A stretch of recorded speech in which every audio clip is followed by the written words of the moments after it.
আসসালামু আলাইকুম, সবাই কেমন আছেন? আমি আলহামদুলিল্লাহ অনেক ভালো আছি। এই যে এখন রেডি হয়ে বাচ্চাকে স্কুল থেকে আনতে যাচ্ছি, মেয়েকে নিয়ে সাথে যাচ্ছি। যেহেতু আমার হাজব্যান্ড জব করে, সব আমাকেই করতে হয়, একা নিজের হাতেই করতে হয়। এই যে এসে কিছুক্ষণ বসেছিলাম, পরে ওদের ছুটি হলো, সাথে নিয়ে যাচ্ছি।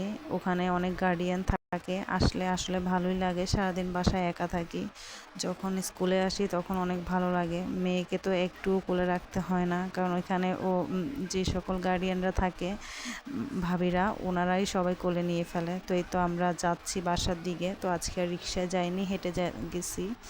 মনে করলাম যে কিছু নিয়ে যাই। তো যেতে যেতে দেখলাম এখানে আমরা, দাম জিজ্ঞেস করে দামটা একটু বেশি মনে হলো, 60 টাকা বললো। তো সেই জন্য আর নিইনি।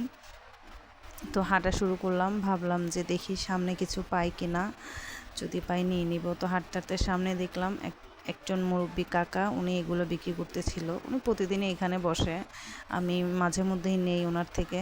তো আজকে মিষ্টি আলু শাক দেখে ভাবলাম নেই।